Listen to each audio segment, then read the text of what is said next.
Welcome back to Total Disclosure, UFOs, cover-ups, and conspiracies, the show where the unknown becomes the undeniable and the truth demands a voice. Tonight, we're joined by a man who stands at the crossroads of national security and cosmic mystery. William Ray Carter, also known as Bill Carter, a former U.S. Space Command security officer at the Range Test Site C-6, Eglin Air Force Base in Florida. Bill brings firsthand insight into one of America's most secure and secretive military installations. With documented sightings, debriefings inside sensitive compartmented information facilities, or SCIFs, the decades of classified experience, Carter's testimony weaves a web between what we're told and what's being hidden. From his New Fork report in January 2022 to his explosive interviews throughout 2024, Bill has stepped out of the shadows to challenge the silence that surrounds UAPs and government secrecy. This isn't just another story. This is firsthand accounts from someone inside the gates, inside the black projects, inside the silence. So ask yourself, what happens when the keepers of the secrets begin to speak? This is Total Disclosure.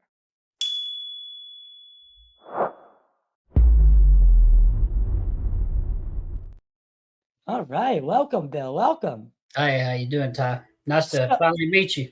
Nice to finally meet you. Yeah, unfortunately, we had to delay the conversation about a week. Had a couple losses not in my family, but also in the community with Earl Grey Anderson, a great researcher. So I told everyone that I would dedicate this episode to Earl Grey Anderson. So in his memory and in his mentorship, I dedicate this episode to the loving Earl Grey Anderson, State Director of Southern California MUFON. So big episode, Bill, big shoes to fill. Well, I'm glad you have me on because I've got a chance to tell my story a few times, and I keep finding out new things myself. So I'm glad I'm doing a few more interviews because once you get into this stuff, it really is.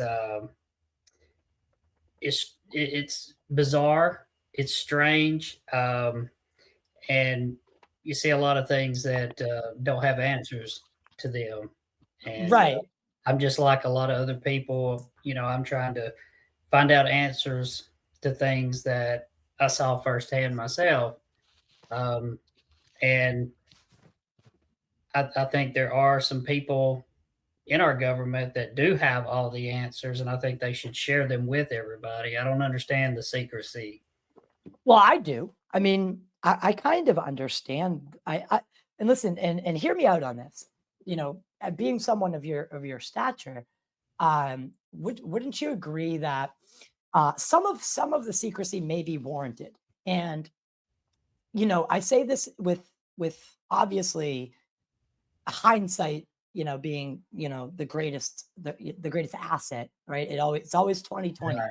but for a long time, the secrecy might, if we found this out right after or during World War II, and, right after the United States is, in a very vulnerable place, but people are very patriotic. United States was the hero. Maybe at that time, the secrecy was warranted, Right. but it's gone away, and we're owed some answers. So we will have to meet the secret keepers halfway and allow for amnesty and all that good stuff. But I think we've come to a time, a place, and a consciousness societally where I think we're ready to take those next steps.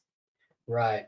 I I agree that when some of these things first occurred, like we hear now that there was a crash in 1933 in Italy, that possibly Magenta, yeah. Roswell was a true story, and all these things. And I couldn't imagine being an American back in those days hearing something like that. I mean, now we've kind of grown accustomed to space travel, and now if somebody told us, hey, all that stuff's true, I don't think it would be such a shock now, like it would have been back then. So I agree, back then I could understand why, that they would want to keep things like that quiet. But for people like us that have seen things, that doesn't do us any justice, Right. we Absolutely. well, what was it, that I saw, where did it come from? What do they Right. want? Things like that. So, um, I'm in Well, a sense like a lot of people. Well, yeah, and with that being said, let's kind of start at the beginning. Now, this is the beginning retrospectively, of course, but you had a sighting. You grew up in Georgia, if I'm not mistaken, correct? Yeah, I was born in Georgia. I actually grew up in Alabama and lived some of my early years in Tennessee and Chattanooga. But I was born in Athens, Georgia, and Okay. my family lived outside of Athens in a little town called Hull, Georgia, which is where we had our sighting when I was almost 4 years old, about that time. Do you mind going into it and telling me what happened? Yeah, I was living in a trailer park. It was really small trailer park there in Hull. It was called Diamond Hill, and we had a big field that was adjacent to the trailer park. We had maybe 8 trailers in this little trailer park. We had 4 on each side, and it had a little road that went down the middle of it, and it was separated by this barbed wire fence that Okay. on the other side was the field. And that particular night, when all this happened, I was crossing the small road in between the trailer park, coming back from my uncle's house. At the time, my uncle lived across the street there from the trailer we lived in. And I saw something out the corner of my right eye. And I thought at first it might have been a fire, like the field was on fire. So I turned to get a better look at it, and I saw this glow. It was like a it was like a glow from a fire is exactly what it looked like. If you've Oh, ever seen the footage of the UFO that was filmed over Cuba, that's probably one of the best pieces of footage I've seen out there. But it was exactly a glow just like that from a fire is what it looked like. And I thought the field was on fire. Even at that age, I thought, somebody needs to put this fire out. But there were some trees between me and this object, and I saw it move. I saw it just slowly moving through the trees. And it was probably maybe 80 yards away. And I kept hearing my name being called. And I turned over to my left. I looked over, and my mother was crouching down behind our trailer with my sister, whispering to me, calling my name, telling me to come over to her. And I'm looking at this thing and I can't take my eyes off of it, but slowly, I don't know what happened, but I got my legs moving enough to get over there where they were hiding. And I got behind her and I kept trying to look around her to see it. wow. And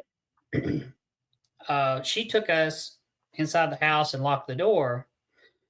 The next day, we went out to the field, and I remember us crawling through the barbed wire, and we went out to the field. Now, the next day, where we went to in the field was a different place from where I saw it the night before. It had moved like to a more like directly across from the road. It was like more centered up in the middle of the trailer park to where we were.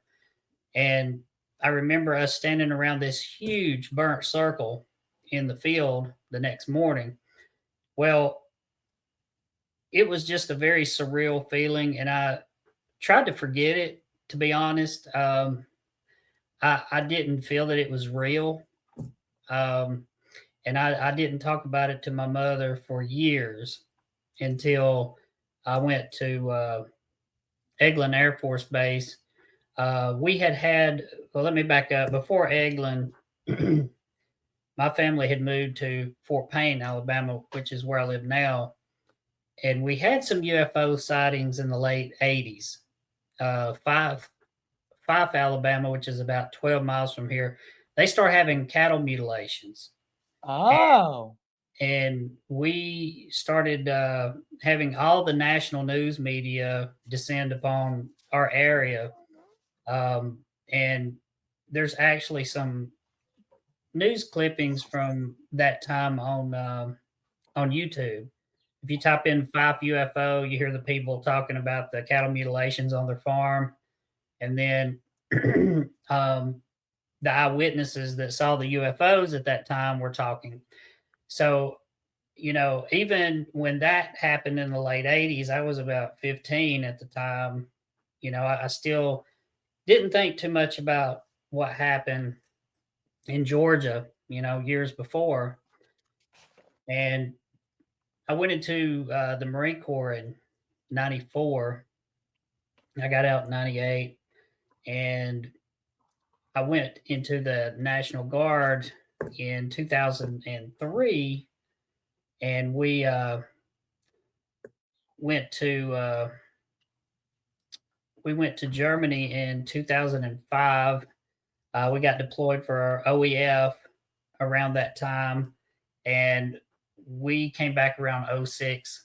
I got out right after we came back. I was stop loss while we were over there, and I still hadn't finished college. So um, at that time, I got out for about 3 years, and Hmm. the last time I went back in was in '09. I went into the National Guard.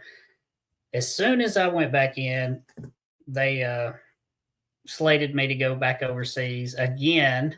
They had my orders cut to go back overseas. So they sent us to Eglin Air Force Base, and we actually had two jobs there. One of them was marijuana eradication. We were tasked Wow. with doing marijuana eradication, and the other one was doing garrison security with the Air Force security force guys. So some days we would ride tandem with them doing garrison security. And one day uh, we went to this little small building on Eglin. It was at the top of a hill. It was an odd shaped looking building. It looked like to me like an old radio station or something that you would see in an old country town somewhere. And I stepped through the lobby, and the guy that I was with, the Air Force security force guy, he went in and he was talking to some guy in a lab coat in the place. And I'm in the lobby and I'm reading this mission statement that they have on the wall. It said, we monitor all space activity, terrestrial and extraterrestrial, from planet Earth. And I immediately started thinking about what happened to me as a kid. I remember I just had this sudden flashback of that night of what I saw in the field with my mother. And, my mother and I'd never discussed the incident ever. Like I Right, said, right. years. I just thought it was some kind of dream or something. Like And like and you I apologize for cutting you off there, Bill, but you know how common it is that when a group experience happens or an experience that has something that is shared by multiple people, it's almost like the sighting occurs or the encounter occurs, and they're in that moment, they're acting as they would, but then it's over and it's like nothing happened. And they just go, continue on their lives. And like you said, it's I mean, how would you and your mom not have that conversation? That's what everyone's going to be screaming is what you didn't, you didn't ask her what you guys just saw, but that's the thing. No, Well, it's more common than people realize. yeah, it took it a while for me to uh, really start hashing out what I saw and everything. And uh, when I read that on the wall there at Eglin, the hair on the back of my neck just stood up, and I looked over. There was a guard to my left at a podium when you walk in there, and he saw me reading that, and he just kind of smiled at me, and He I knew could, which word you were looking at. yeah, I couldn't talk. I I left the building, and the guy that I was riding with, we had a great conversation. We talked the whole time we were on patrol together. The guy, he played football for Colorado or Colorado State. He was a kickoff return guy, he told me. And I remember he was telling me he was a Jesuit Jew, and I never heard that. Then he was explaining to me his religion, um, and after I came out of that building, because I played football for years, and that's what got us in that conversation. I love football. I played for many years when I was in school. So, we were talking football, a lot. And when we came out of that building, I didn't have nothing else to say. I didn't want to ask any questions about what I just saw or anything. I kept it to myself for years. I didn't even tell anybody in my unit, and I think I'm the only one in my unit that got to go to the place. When we arrived there, you have what you call guard mount. When we got to Eglin, we have a big security meeting with all the security personnel on the base. It was military police, which was my unit, the Air Force Security Force guys, and the contractors that were contracted to work security there. And the guy briefing us, he just got this big smile on his face, and he said, "Oh yeah, by the way, we have a Marine patrol that patrols in a boat around Eglin. If you're lucky, you might get to see some space junk that falls in the waters here surrounding the base sometimes, and it's some pretty neat looking stuff." I think that's what he said. Anyway, um, we laughed it off and we left. And I remember thinking, I won't volunteer for that because I don't want to be around anything, that falls out of space and catch some disease or something. So I didn't think nothing more about what he said. And Yeah, either that or you get hit in the head with it. yeah, and after I left the place, um, when we left Site C6, now it's a restricted area. You have to have business there, and most military police have a secret security clearance because you have to be able to go to any place on any base that you're stationed on in case there's some kind of security breach or something. And anything beyond that, like something that requires a higher security clearance, I wouldn't be privy to anything like that. But um, most of the areas we were allowed to go into. And what I tell people is, I didn't just waltz up there and go in by myself. I was with an Air Force security guy when we were there. That's how I ended up Right, in the place. So right. I'd heard stories about these retrieval teams, which at the time I had no idea. I'd never heard anything about these retrieval teams. But one of the days that we were working in the swamps there, I had to pull the Humvee over because I had to use the men's room, Yep. Oh, and yeah. I heard like a twig break, and I looked over, and these guys, they were all dressed in black. They had these black helmets on that, kind of like you would wear for rappelling. They weren't military helmets. Um, I just want to pause you real quick.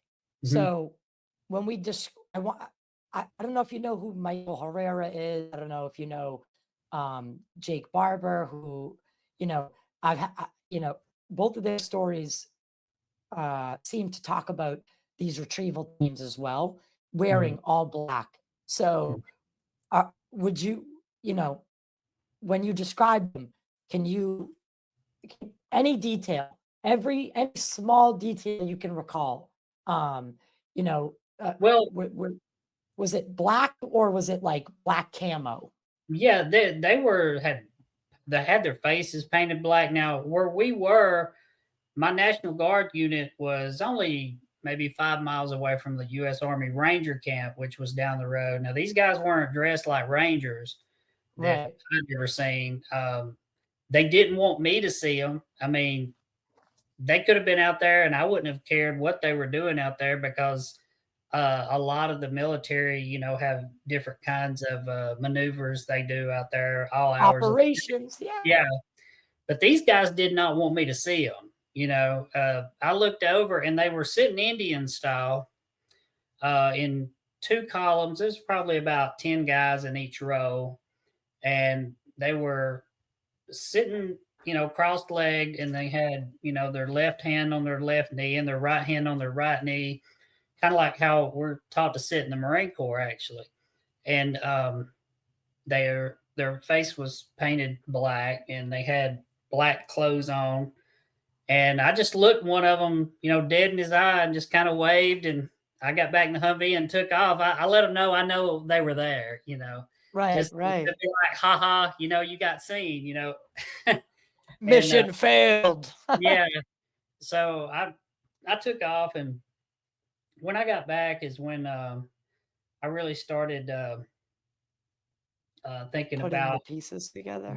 yeah, it was one of those things that, I don't know if you've ever put together something years after it occurred, but you know, what I saw when I was a kid, I tried to put that behind me because it was just something that amazed me so much and was so surreal that I I wanted to forget about it, and I tried my Mhm. best. If I would have been grown when I'd have saw it, maybe things would have been different. But my mother was very young when she had me. She had just turned 14 years old when she had me, Oh, shoot. and she at that time she would have been about 16 or 17 years old. But no, she'd been 17. 17 or 18 is right. Right. She would have been about 17 years old when we had that incident happen. And So she's I still just a baby. yeah. And I I asked her, I was trying to remember, what triggered, the memory. I asked her one day, I said, do you remember something happening when we were living in Georgia? I said, I remember seeing this thing on the ground moving. It was, it looked like a fire. It was glowing. And I said, I remember us going to the field the next day and seeing this big burnt circle out in the field. And she about jumped out of her chair. She said, you remember that? I said, yeah, I remember it. I said, it's burnt into my soul. I can't, not see it. It's just lived in my head rent free for 50 years, And that's when she got into telling me, when we lived there, people were coming up missing that reported it because I asked her, I said, why didn't you report that? And she said, people were coming up missing in the area. Anybody that reported it, they would put them in, psychiatric facilities or take them to No jail. way. And I said, are you kidding? She said, no. I said, so what happened? I said, I remember me looking at it. I remember you calling me over, behind the trailer to get behind you. She said, yeah, you kept looking around me to see it. And she said what she saw it when it wasn't lit up. What she saw was she said it had three legs, and she said she was watching it around the corner and she saw a ramp come out of it to No the ground. way. And when she saw the ramp come down, that's when she took us and rushed us in the house and locked the door. And when I recalled all this, I remember my grandmother. She used to tell a story about when she was going home one night, one came over her car. Now, I never paid much attention to it because my grandmother never lied about that kind of stuff. And she only told the story like once or twice that it flew over the car and she thought it landed on the other side of this curve. Now, she was about to go around a curve and the curve had a blind spot in it. And she thought that once it went over her car that it landed in the road, and she was worried about when she got around the curve, was it going to be waiting there on her? She said that she just, floored the car, and she said, if it was going to be sitting there, she was going to go through it or whatever. But when she got Right, around the right. curve, it wasn't there. And then mom got into telling me that before that happened that night, her and her fiance and his brother and his girlfriend at the time, they were in a car one night, and her fiance's brother was in the back seat looking up through the window, and he said, "There's a UFO over the car." Because, like I said at the time, a lot of people were seeing these things, and it came over the car, and she said that it paced them for a while, and it finally just took off and left. Well, he came up missing a few years after that. He was coming home from work. He came up missing. He's never been found. I sent you his brother's obituary. And Yes, you did. yeah, did you get that? I did. So for anyone who's watching or just listening, I will superimpose that right now. If you do want to see it, and if you're listening, the link for the YouTube show is in the description. But I will superimpose that right now. Now, when his brother died in 2006, which was my mother's fiance, his brother Ronnie Thomas was still listed as missing. Now, I tried to get online to find his name, to find him on a missing persons website or something, and his name is nowhere to be found. And that's really odd that this guy, he went missing in around 1982 or 83, and he's not on any missing persons list anywhere. When his sister died in 2012, he was still listed as missing on the obituary there. Wow. What's Wow. what's really odd to me is that you cannot find his name anywhere. But the guy's missing. He was a person. And he saw something. Before that happened, yeah, he's the one that saw it over their car before he came up missing a few years later. Do you think that he reported it? I don't know. I don't know if he Could, did or not. well, But I so, know if what mom told me about reporting it's true, then he probably didn't, because if they were locking people up and putting them in, well, institutions. he went missing. Mhm. What if he did? What if the reporting? I mean, we all know, or at least in the community, we all know. I've had Rick Doty on the show. Jake Barber talks about it in his testimony that they're infiltrating these UFO organizations and red teaming them. They're basically, or if anyone has, that's how they got, get the information and get the jump on these people and then silence them. I mean, Mac Brazel, after the Roswell crash, after he went missing for 14 days, he came back, well, wouldn't speak about the event, had a brand new truck. So, on the surface, it seemed like he was bought off and maybe had to go through a little torture to get there. But Right. something happens to people that see things in the sky. And there's someone that that is still missing to this day. Yeah. And that's what's so surprising. Usually, if there's a missing person, you can find it somewhere online. Usually, you can find their name somewhere. Like a But memorial or right, right. and he is nowhere, like no state websites, no Georgia state websites or anything listed as missing. I've combed all of them trying to find some information, if they've looked into it, what they think, and he's not even listed as missing anywhere. Well, And that's odd. if by some miracle one of the persons in that family comes across this interview, please reach out. Let us Yes. know if something happened, or if that we can clear this mystery up, or at least try to get to the bottom of it, because I think that's crazy. I mean, that's crazy. And I don't want to jump the gun here, but I'm going to. Um because this episode will come out after the episode debuts tomorrow. I know I'm speaking in weird podcast language for anybody who's listening or watching. I just did an interview with a NASA whistleblower, and he claims to have seen a piece of footage. And I mean, so he was showed closed caption footage at Cape Canaveral. Mind you, he was the NASA chief of medicine, and he saw an undisclosed hangar, either live or pre-recorded CCTV of a UFO, a disc-shaped craft, and it had the U.S. Air Force emblem on it, but it also had the testing.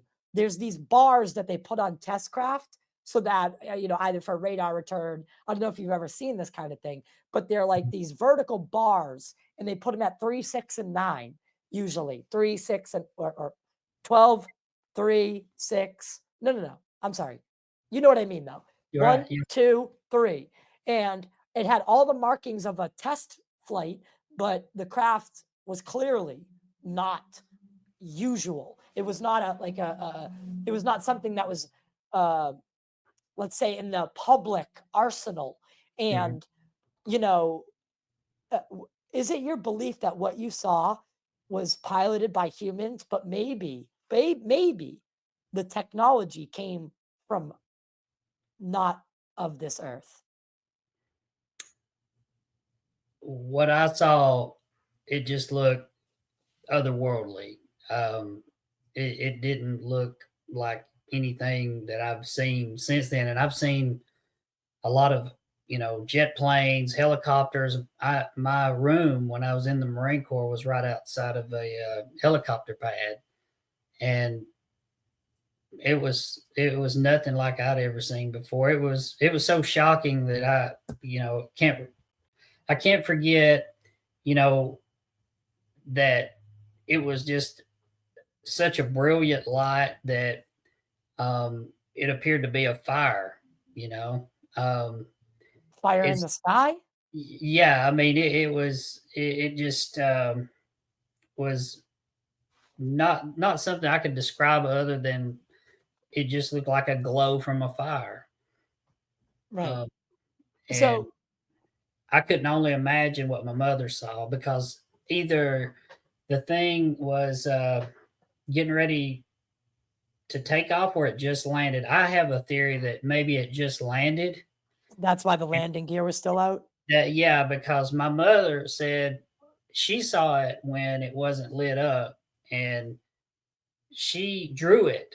She drew like landing gear, it had like 3 legs, and Do you then have that picture? I had it somewhere. There was a Chinese person that came to our house and she said she was doing a documentary and she stayed around for about 3 days and interviewed us, me and my mother.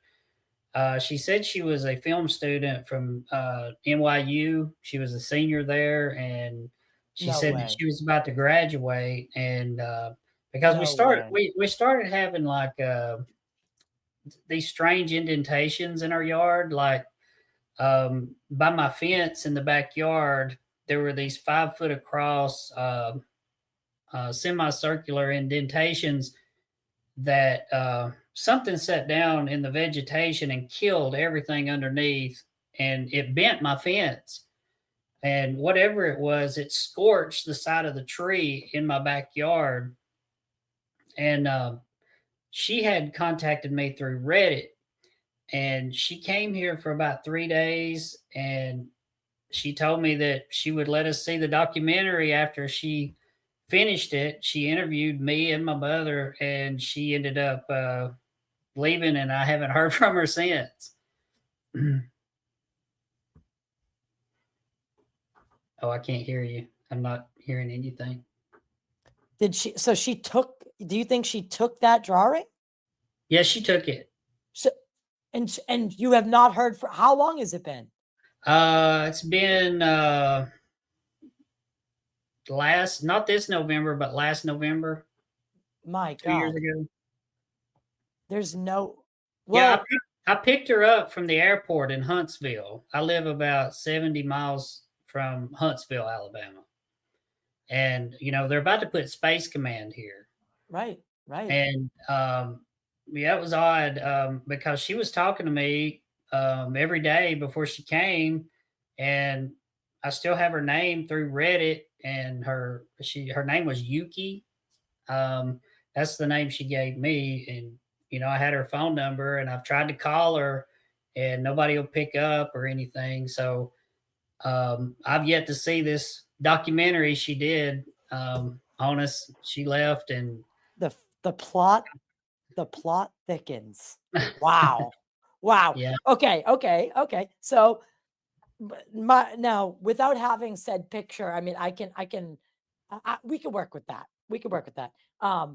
So okay, you said before that disclosure is happening, but not from where we expect. What do you mean by that? And who do you think's leading it behind the scenes? Well, from what I'm seeing, my own observation, it looks like the government has a narrative that they're putting out to the public, and whoever gets in the way with a story like mine, for example, they just squish it and go on because they're wanting to tell people in their own way. Like Chris Mellon, he'll come out and say that we have ways to detect these objects when they come in the atmosphere, and that we have radar that can detect objects 22,000 nautical miles into space, the size of a grapefruit. And I knew he was talking about Eglin, particularly Site C6. And he won't come out and say it. He won't mention the place by name, but I know that's what he's talking about. How do you And know that? because the way he described it was the exact capabilities that Site C6 has. And you can actually Google Site C6, but what they won't tell you is that they observe UFOs and UAPs there. How I found out about it, and it wasn't just a hunch. I talked to a guy who was a radar technician at the site in the 80s. He worked there from 1981 to 84. And the only social media I usually do is Reddit because I like to read. And I try to stay away from other social media like X. I do have an X account, but I don't hardly use it. And I watch YouTube videos occasionally. But Right.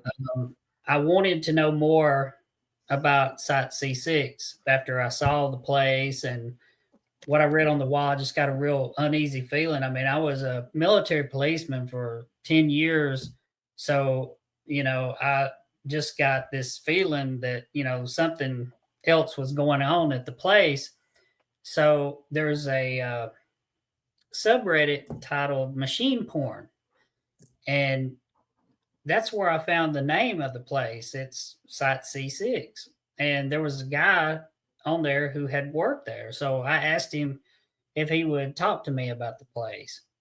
He said, "Well, if you're former military," he said, I'll speak with you about it." So we got into a chat, and I sent you the chat logs. Did you get those? I did. Yeah, you should read over them. But he told I me in did. the chats that he tracked UFOs when he was there, and he had friends that worked there after he left, and they tracked him during the Gulf Breeze sightings. If you've ever heard of the Gulf Breeze sightings, I have. okay, he had friends, and the things he told me, like he had friends that died while they were working there, No and that way. one of his friends, they told him that his friend committed suicide, and there was no body. Like he, I guess, was planning on going to the funeral and there was no body. And he mentioned the guy's name. It's in the chat transcripts that I sent you. He told me the guy's name, and he was really honest with me. I've tried to get him to talk with me more about it because I just knew after being at the place that my hunch about the place was right.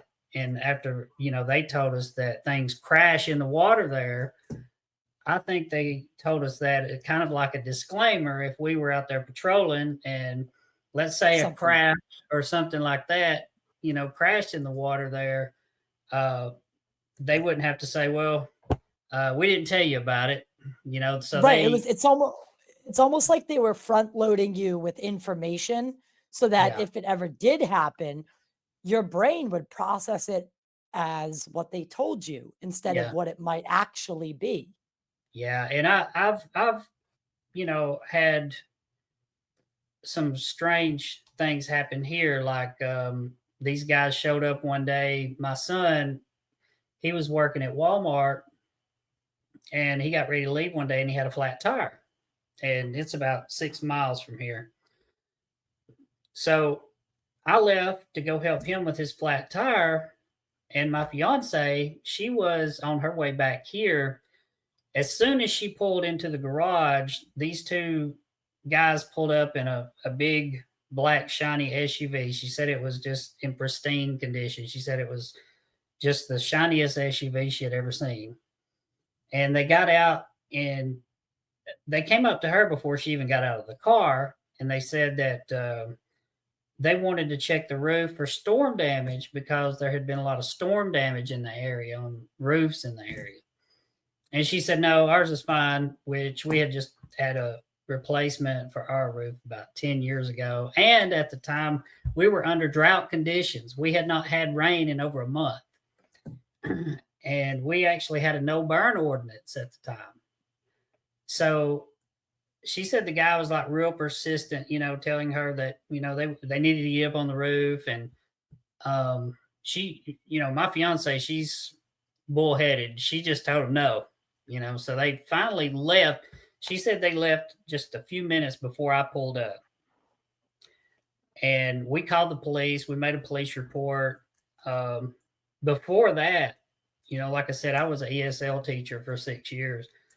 We would come home and around the house, our back sliding glass door would be open, just enough to show us that the door was open. We have curtains back there, and the curtains would be, flying in the wind.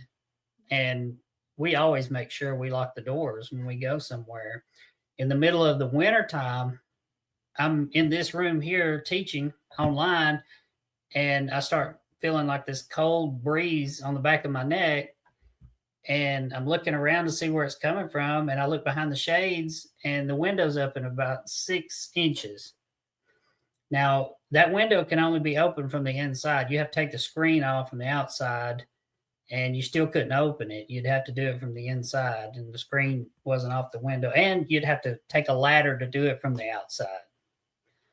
So, little things like that were happening. I mean, it got really bizarre around here and crazy for a while. So, I just let a lot of things go for a while because it was just so much stuff that, you would think you were going crazy by some of the things that we were Well, seeing. well, that's what I was going to say is, do you think that, I mean, we can only believe in coincidence so much. And all these things start to happen. And arguably someone, like a skeptic might say, well, you're looking for it and you're seeing patterns where there might not be any. But I challenge that by saying, for the same reason, we need to take this seriously because you're observing these events happening and you're drawing correlation. Yes, maybe, but they're still happening. These events are still happening. There's impressions in your yard. There's scorched trees. There's weird people visiting the house at weird times, under weird circumstance. Do you think that you might have been being pressured by someone to maybe shut up? Well, there were a few instances on Reddit where somebody in a roundabout way threatened me about talking about the site, mentioning that there was a skiff inside of it, and um, where I'm trying to remember the exact words. They said this could lead to a national security issue, and I said, "Well, you can Google the site. Uh, what they don't tell you is that they monitor UFOs there." Right, right. um, and I started one day. I was looking for an old interview that I did for the local news channel, and my name popped up beside this guy. His name was Paul Collin. Was the name. Yes, yeah, you sent this to me. And I'm like, who is this guy? I had my name and his name when I did the Google search, and it was on LinkedIn. And this guy was doing some kind of background check on me, and I Here, read on that he was claiming to be an ex CIA guy. And I found an interview supposedly that he did on YouTube. Um, and he was claiming to be this mafia hitman, or not mafia, but a CIA hitman. Uh, and it was a like a telephone interview that he did with some lady. It's an old interview, so I don't know the guy's real identity. That's just the picture he uses. yeah, so I have it up right now, and he blocked you? Yeah, I asked him. I tried to reach out to him on X, and I told him, I said, if you have any questions, I'll be more than glad to answer any questions you have for me. And he blocked me. Yeah, and he's but in this other post in Right. this in this other post, he's talking about your I mean, he Yeah. has all your stuff listed. Right. Yeah. It's so weird. Yeah. That's very so okay, all right, and I wanna talk about the skiff at Eglin. Was there any, uh, you know, I don't know how to phrase this maybe in the way I want to, but you've mentioned being involved in or adjacent to classified briefings involving UAP. Were there moments where what you saw didn't align with human tech explanations, or I mean, how did this No, happen? well, well, my clearance was just a secret security clearance. I didn't have like a, top secret or anything like that. Right, Most of my information I came, were just the things that we were told. And I've always been the type of person, to try to look a little bit deeper if, I think that there's something else there. It's kind of like when I was an MP one time, they sent me to this house. And after I left, the CID guys asked me, what did I see there? And there was a woman there, and a guy happened to be there that wasn't her husband. And I, oh I, no. I asked CID, I was like, so let me guess, y'all are investigating her for adultery, right? And he's like, yeah.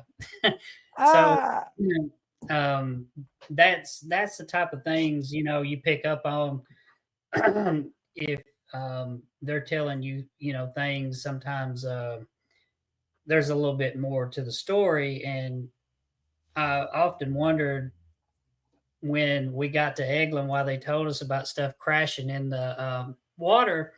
right, right. Uh, you got a lot of these whistleblowers coming out trying to say that we have ways to bring the craft down through psionics and stuff like that. Now, I don't know how true that is. I don't even know if I believe that or not. But I've heard that there's EMP weapons that can do things like that.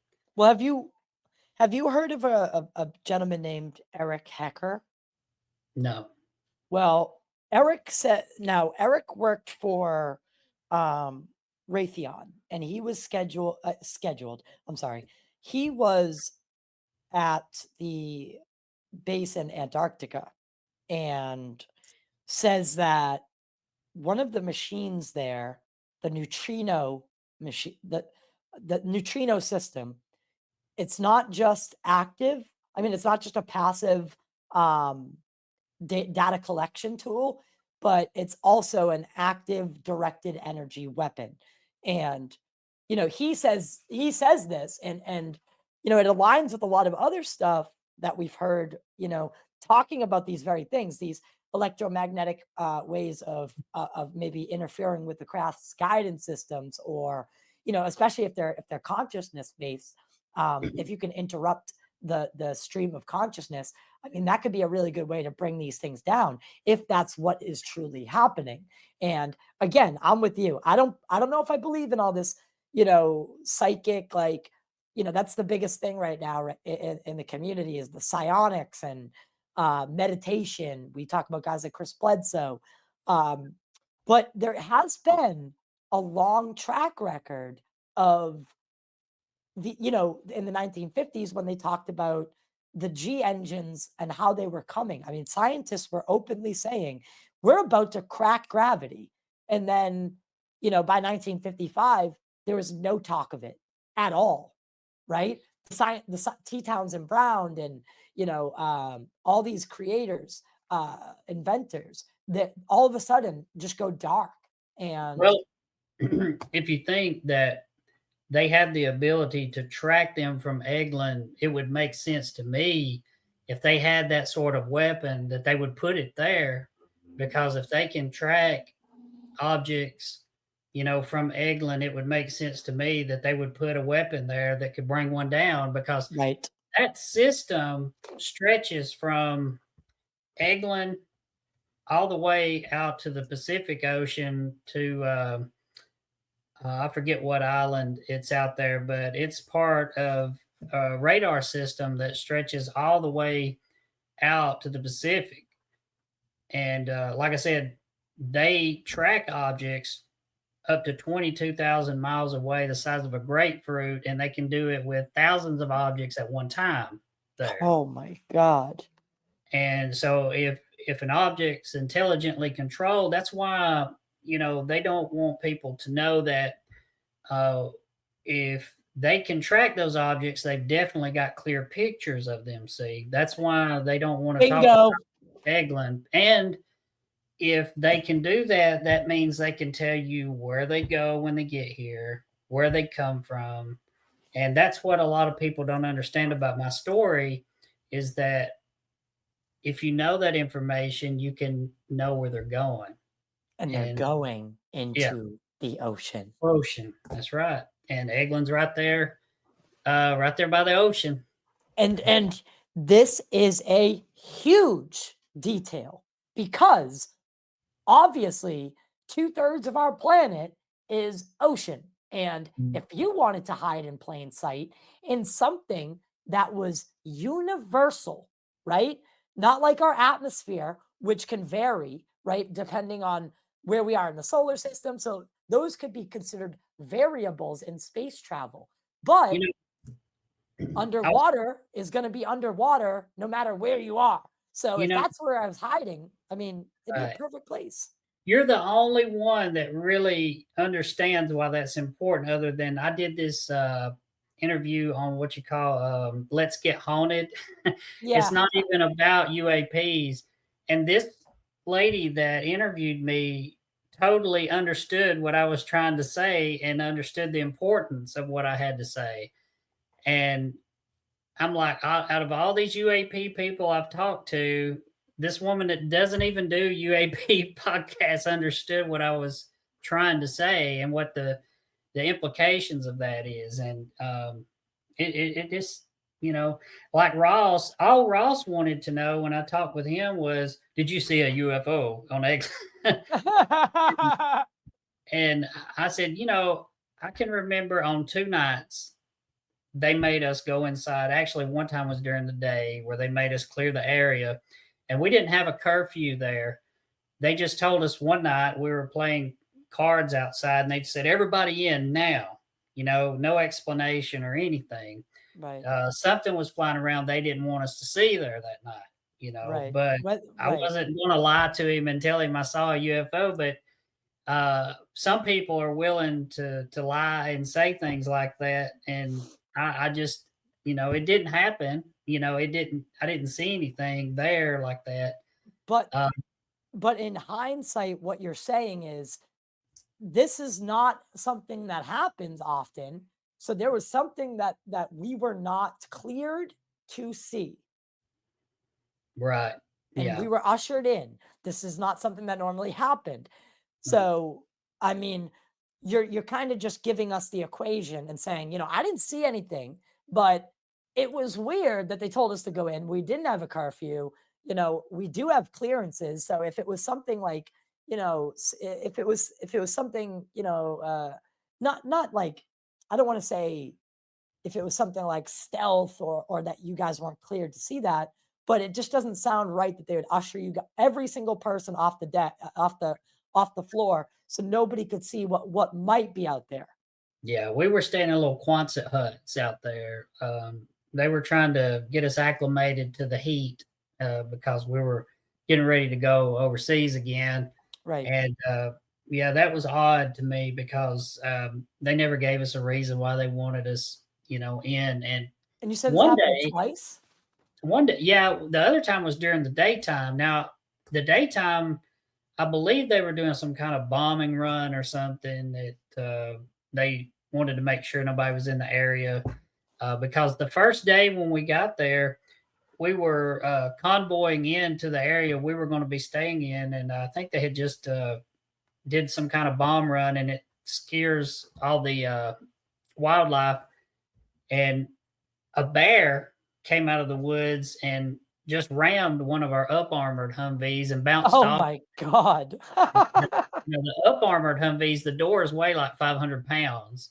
So this bear took a licking and kept on ticking. I mean, he he Sign hit him it. up for the NFL? Yeah. Um, I didn't even know they had bears down there. That was first time I'd ever heard anything like that. And That's so funny. I think that's what was happening the first time they had us clear the areas. Maybe it was some kind of bomb testing they were doing that day. But the night one is the one that really All right, made well, me wonder what it was. let's get into Um, it. we had one This is day fun. I was with the Air Force security force guy that I was riding with. One day we were eating lunch by the runway there. They had a big hangar at the end of the runway, and I kept seeing these white jets taking off with no insignia, no tail numbers or anything. And I asked him, I said, "What are these jets here taking off? What are they?" He said, "Oh, those are secret squirrel planes, is how we refer to them." I said, "Well, who's on them?" He said, "Well, that's the CIA. They come in, they have different projects that they do here, and they fly out of." And so that was something I had never seen before either. No markings at all. No, it was just white, completely white planes.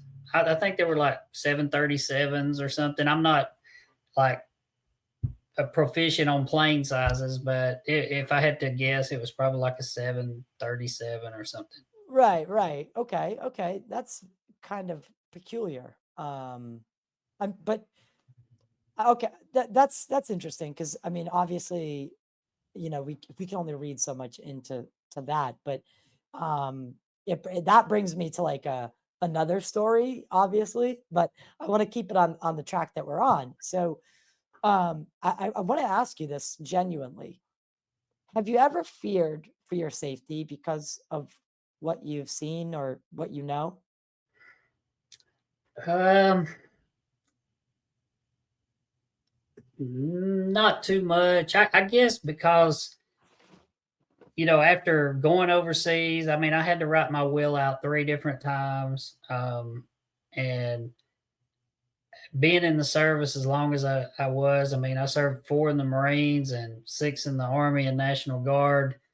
Um, maybe I should be like David Grush. And see, something interesting about David Grush, he came forward over in Yeah. Huntsville. Now, you need to look into this woman. Her name was Amy Eskridge. You ever heard of her? I've heard the name. Okay. Yes. Well, you remember David Grush was asked at the congressional hearing whether or not he knew people that were killed, to keep this quiet, or people that had been killed working on these programs. Yes. Well, Amy Eskridge, she supposedly committed suicide. She was working over in Huntsville, on one of these. I think she was a propulsion scientist, as a matter of fact. Oh my God. And I did a write up in Reddit about it. Maybe I'll try to send it to you. But I always thought it was odd that she she supposedly committed suicide, and then all of a sudden David Grush comes forward in Huntsville, and he testifies to the fact that he knew scientists that were killed or harmed working on these programs. Right. And I don't want to go into speculation here, but or speculationville, but I mean, even when we talk back about, the Lazar story, part of Lazar's story was that he was brought in very quickly to replace a propulsion scientist in Area S4. And maybe that's a little bit of the reason because his predecessor, something had gone wrong and they were exposed to something, or, he didn't know, but they died. So it definitely seems that people have been harmed in these programs, and it's being it it's either not making it to the public at all, paying off the families to do whatever, or it's being very it's very quietly swept under the rug, if anything. And then it's they'll put some controlled narrative in front of you to say, "Ah, look, ooh, and ah," and um, make you kind of forget what's actually going on. Oh yeah, they're good at that, Yes, and what I really hate is that I wished more military or ex-military people would come out and talk, because there are people saying things right now that I know wouldn't happen. And, right, I try to keep those to myself because I know the military way of doing things, and some things would never happen the way they said they did. And a lot of times people that have never served, they won't catch those things because they just don't know how the military works. And I wish more people would come out and talk, because I guess one reason why I'm not really scared about things like that is because I'm not afraid of bad people. If somebody's doing things that they shouldn't do, like, hurting people to cover this up, that's wrong. You know, um, if they're just hurting people to cover up the fact that this stuff is real, I think that's wrong. I can understand secrecy for some things, like the technology part of it. I think most people just want to see whatever these things look like, the beings or whatever, and the craft. And I think people are just going about their life. I mean, just tell them it's real, tell them what these things look like, show them the craft, and be done. You know, I think they're being really childish about, you know, hiding all this stuff from the public. There's just no sense in it, especially now with so many whistleblowers coming out. Now, like we said earlier in the show, in the 1940s, I could understand why you would maybe want to keep this quiet, because it would be what they call an ontological shock, with people back in those days finding out that, there's aliens and UFOs and all this stuff. Because at that time, we had not even been to outer space, you know, we were still just learning to fly, right, and had cars for that long. So, but now right, I think people could handle it. And I wish they would, because I'm tired of knowing all this stuff that I know is real because I've seen it.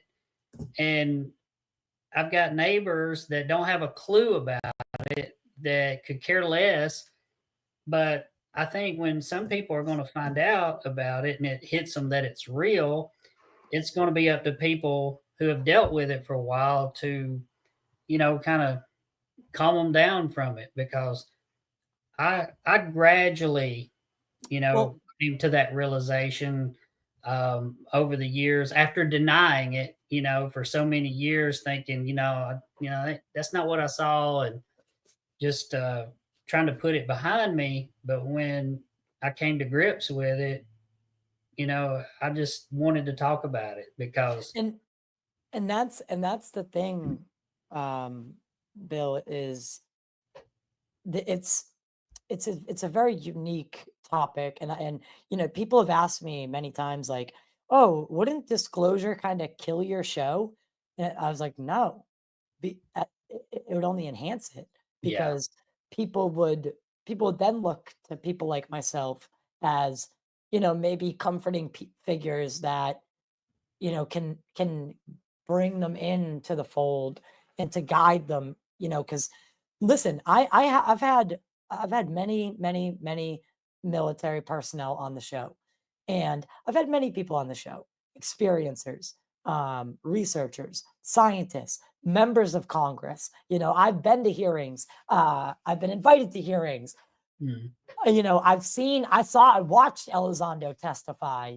Um, this is a reality for me, and you're right when you say that, you know, people do have to be careful, because, and our government has to be careful, because, the non-human intelligence, they might get sick of waiting, and being so secretive, and they might think that we are ready where the government says we are. We don't know who's in control necessarily, but right, if there was an immediate disclosure, like a craft over the White House, right? And it was sitting there, it landed on the White House lawn. That's what we call chaos, an uncontrolled disclosure, right? In the sense that it happens instantaneously to everyone all at once. And that can be a psychological variable where you do not know how society will react. yep, Now, on the other hand, what we seem to be getting is a slow drip controlled disclosure by people who have gone through DOBSR, the DoD pre-publication, and been given these talking points, essentially, that they can talk and speak on. And we are, do you think that we're in a controlled disclosure? yeah, I do, because there, it seems to me like the media is, they're going by just a few groups of people or a few people that have come out and talked about this, and they're the Yes. ones that they follow. And any person that tries to say something else, they just kind of push them aside, and they listen to the ones who they think are telling them the truth. And who knows, I mean, the media could be in on it too with them. I just Well, we it's know.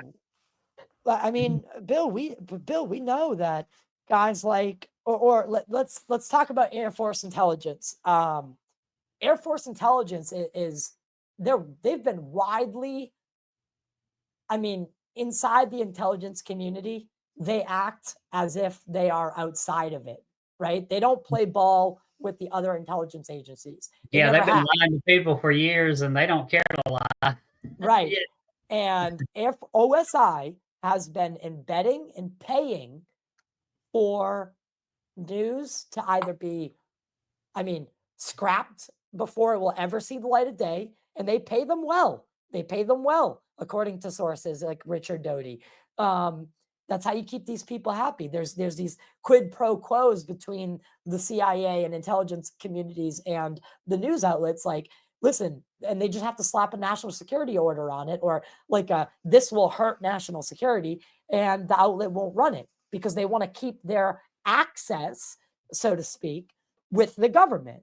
So yeah, it's this self-perpetuating, secretive, compartmentalized machine where everybody's trying to, keep themselves in the lifestyle they are used to. So anyone like you who goes against the grain, doesn't go seek approval from Dobser to come out and talk about what he's talking about, you're seen as a potential threat to national security. Yeah, I talked to Richard Doty actually about my experience on Eglin, and he said I don't know anything about it.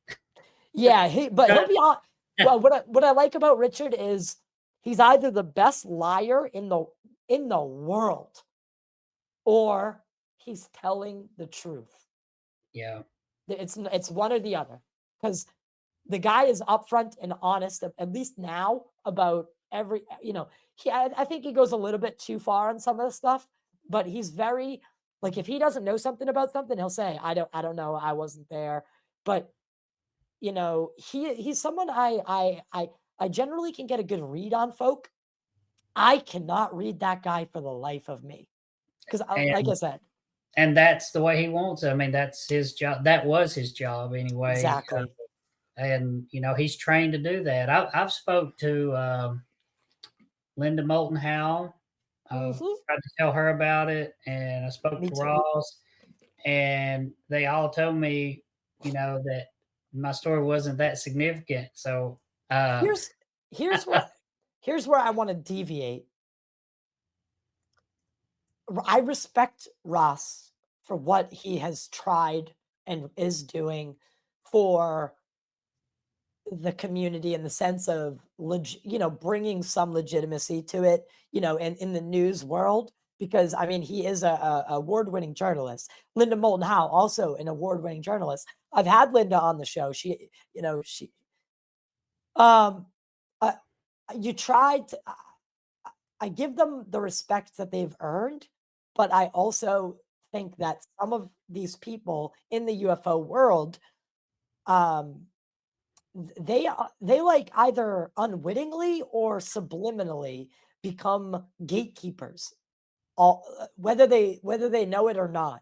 They end up getting to this point in the community where they're on the cutting edge, or the line, the cutting edge, if you will, like the David Grush stuff in Ross Coulthart. Seems every whistleblower, it, in order to be legitimate, you have to do a News Nation interview with Ross Coulthart, and you did, um, but you came away with it obviously a little bit really different than David Grush. How does your story? I find your story to be amazing, and fills in a lot of gaps and tells me who you are as a person and what you can provide to the community and what you can't provide.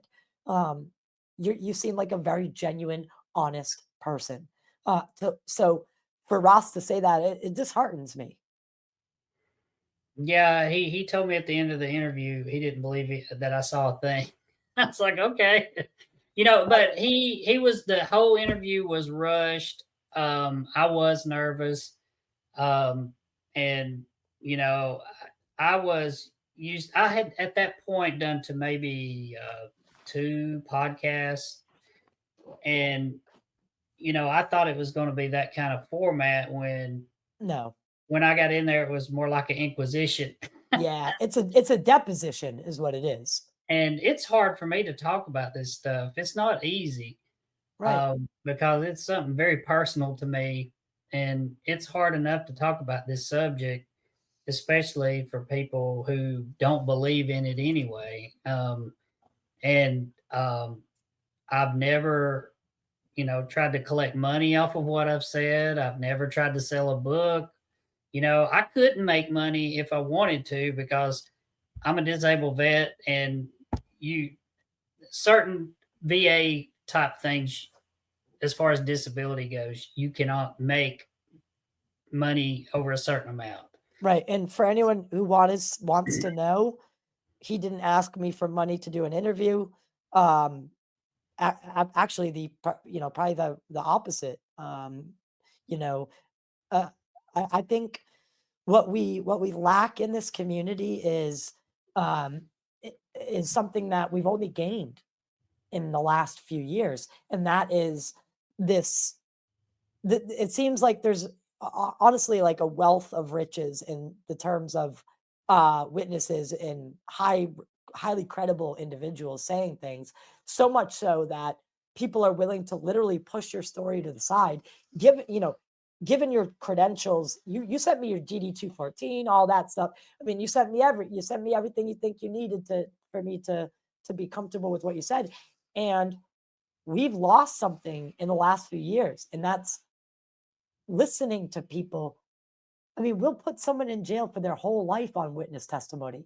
And here we are in this community where we're really reliant on people's testimony. And then when we hear it, what we decide that your story's not as good as David Grush's, so we're just going to focus on that. It doesn't Oh, make sense. and in my own opinion, I mean, I know David Grush's story is a lot better than mine anyway. It's sexier. It's sexier. But David Grush is actually the only guy that I trust at this point that's came out. I believe he's the only one that's, to me, been really authentic and cares about getting to the truth instead of people that, in my opinion, if you're going to tell people the truth, it shouldn't cost anything. If you're really trying to help mankind and what you're doing, you should not be, trying to charge people for that. Mhm. And Mhm. that's just my own personal beliefs. So let me ask you this. Let's pushing the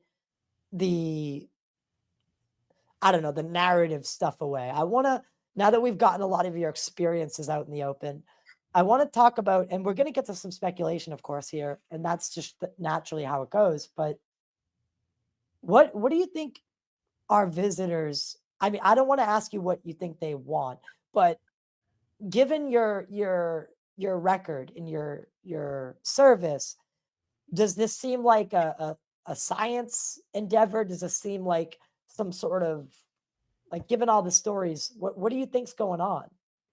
Well, I think some of these, whatever they are good, and some of them are bad because we've heard a lot of stories about things that have been done to people. Right. I've become a real big student of different UFO incidents and things like that, and there's been cases where people were dropped off.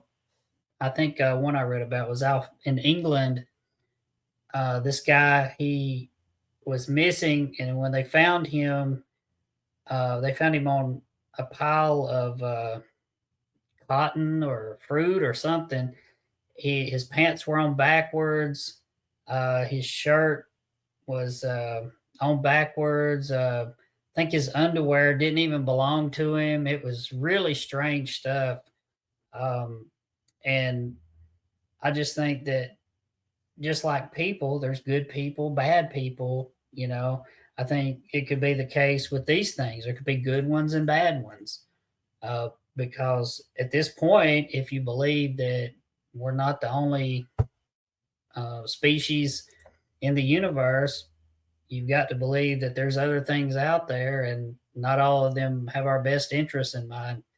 And I understand the government and the military wants to protect its citizens, and they're not going to tell you that they can't protect you. I mean, I fought the VA for years, Bingo. You just and nailed something. And I think and you were talking about Zygmunt, right? Zygmunt Adamski. that sounds. Are you talking about the guy in England? Yeah, he woke up 20 miles away and on a coal, like, Yeah, yeah, yeah, yeah. with his Mhm. pants backwards. Yeah, that's Yeah, Zygmunt Adamski. That was in yeah. where was that? That was in Maybe the 70s or something, or 80s. yeah, yeah. It was, and so Zygmunt's body was lying on top of a pile of coal. He was wearing a suit, but his shirt, watch, and wallet, all of that were missing. On the back of his head, neck, and shoulders were mysterious burns. Mhm. Part of his clothes were backwards. I think that's the case. And I have a theory as to why these things keep their distance. We know about the Virginia incident, Absolutely. and we know that the policeman that grabbed the thing caught a disease and died. Right? Yeah, Marco Cherise.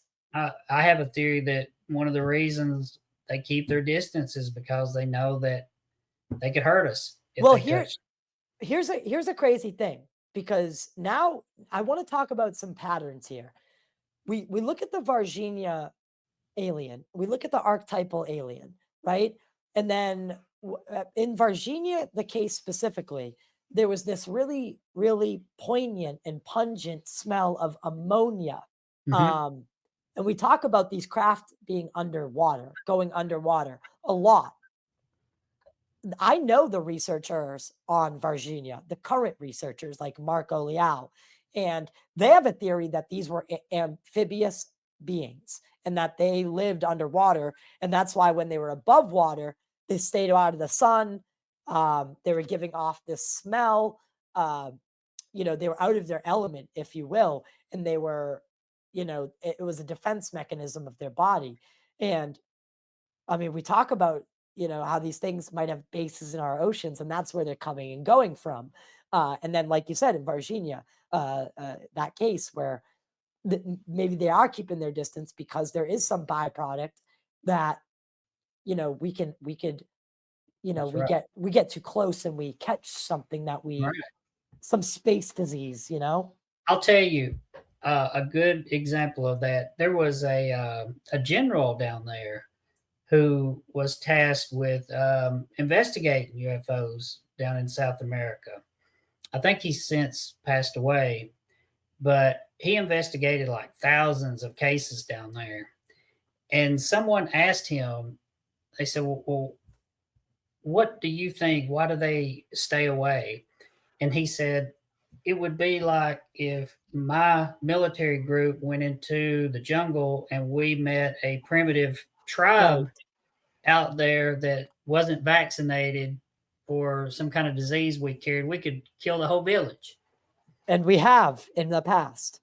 This is Exactly. something that is this is something that has actually happened in history, and that Hmm. is a very I mean, it's a very good point because I mean, in many ways, we can look at these. I mean, because then there's the other side, right? There's the cargo cult, right? This primitive tribe sees World War II planes and soldiers and all the technology that they have, and they end up worshiping them because when they come and they fly in from the heavens, they deliver food, right? So then these cargo cults form where they're, you know, carving what looks like planes out of, like branches and stuff, making figurines of planes, worshiping them because they're chariots of the gods for, to these tribes. And I mean, we look at this from all these different angles, right? The Amazon, like you talked about, that there was the tribe in the Amazon that ended up getting they all died out of disease. Christopher Columbus. There's the stories of them coming here and bringing smallpox or whatever it was. That's But right. these are all things have been warranted when an advanced culture meets a primitive culture, right? And So yeah. put that in a larger bucket, and we have the relationship with the others.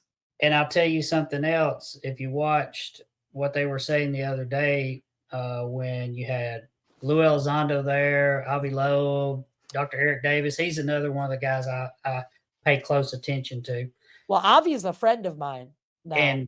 And Dr. Davis started talking about these different kinds of extraterrestrials all of a sudden because he's he he's got this way about when he has interviews of saying things that just make your ears stick straight up because if you were Yeah, going to have either that or salad. yeah yeah if you're going to stick somebody on UFO research, he would be a guy that would be on something like that. Anyway, he talked about the different races of these things. He talked about Nordics and he talked about Right. these things they weren't reptilian, they were reptilian like, I think is what he said. Uh, I saw that and I thought, yeah, they probably know that there's good ones and bad ones out there. If he's saying this stuff, because I've often thought that all these different races that they've talked about could be just, something that that people were just assuming or just made up or something, but he pretty much came out and started talking about different races of these things. And I thought then they probably have some that are having our best interest in mind and others that maybe are not so friendly. Right, and I think also there is a difference when it comes to being indifferent and being hostile, because I Mhm. do think that obviously, being indifferent or just not caring about what happens to a civilization doesn't necessarily mean you're hostile to it. It's just Right. that you don't take it into consideration when you make decisions. And of course, that could look hostile to us as observers when it is in fact not. So I think, like you said, just with like humans and any advanced being, there's going to be good, there's going to be evil, and there's going to be people that are in between or things that are in between. And I think we're probably dealing with a lot of all that. And it sounds like you think that the government knows that there's at least multiple species out there, and we've had some form of communication or another with at least one to know about the others. And you have to take into consideration all the testimony of witnesses over the years that describe different kind of beings. I mean, there's a lot of similarities, a lot of differences there, and a lot of these people. Like I was watching one the other day. I think it was from 1966, where this man and his whole family and the police department saw a UFO, and every everybody around the town was coming to his house and like throwing beer bottles at his car. And he just said that if it happened again, if it landed right here in my front yard, I wouldn't report it. You know, Yep. because there was an active disinformation campaign back in those days. From things like Project Blue Book, that anybody that came forward, they discredited them, just like in Georgia, what happened to people around where I lived. If they, came forward and said anything about it, they were disappearing or, put in a mental institution somewhere. And And I could tell it terrified my mother. It terrified her just knowing that I remembered it. that's a really interesting detail too, because your mother she probably lived with this memory and you both lived with this memory, and she probably didn't think you remembered it because you're so young, and just didn't bring it up because she was trying to shelter you from it, because maybe it was, as an adult, she was hearing things from the other people that you weren't, obviously, as a child, right? Adults have these conversations off to the side and we never remember them as kids. But your mom was probably hearing from other people that, hey, if you saw that thing the other night, don't say anything because, Bill or John down the road, he said something and he kind of just, you know, ended up in a facility. Yeah, well, back in those days, that's how a lot of things were handled. You just The didn't white talk. van pulled up and they jumped out and got you. Just like military guys with PTSD. After Vietnam and World War II and things, they didn't talk about it. They just had to put it behind them, and later on, it was diagnosed as PTSD. Yes. And so with all that being said, I mean, how much do you ever fear that the military or so whoever's keeping the ultimate secret? I'm sure there's a lot of moving parts to it, but whoever's up there, whoever the secret keepers are, if we want to call them the cabal, or if you want to call them the deep state, call them whatever you want. Whoever's playing everyone else's strings. I mean, what do we do? What do we do as citizens to demand it, to demand the next level, to organize in a fashion that's not obviously like militia? But Well, how do we get, if we're working against something like this, this machine? Mhm. I mean, are we ever gonna? Do you think we'll ever get the truth? Yeah, I think a lot of the walls are coming down with this because you have so many credible whistleblowers coming out now, like Grush. Um, I think Yourself, I think it hurts the community when people ask for money. I do. I just think that you know, Dr. Greer. Oh, sorry. yeah, yeah. When you do Whew, that, whew. and something else that I've noticed about people who are really pushing, disclosure back in the early 2000s. They did great work in the beginning. And then it was like the further down the rabbit hole they got, the more The- crazier that they became. And I, that is one thing that I've seen with a couple of people that were really big in the UFO community. And it's just like, it just turned them upside down over the years. And I think you have to, keep an open mind about a lot of this because the more information you get, your mind's going to change about it. And I think that you have to weigh the evidence and say, well, this makes sense, this doesn't make sense, and go from there. Regardless if you've been in the military or not. Sometimes if something doesn't make sense, then it probably isn't true. right, And right. I think with more people, credible people coming out like that who aren't trying to charge people money or anything like that, and they're Sell them just, a book. they're just trying to, tell you what they know.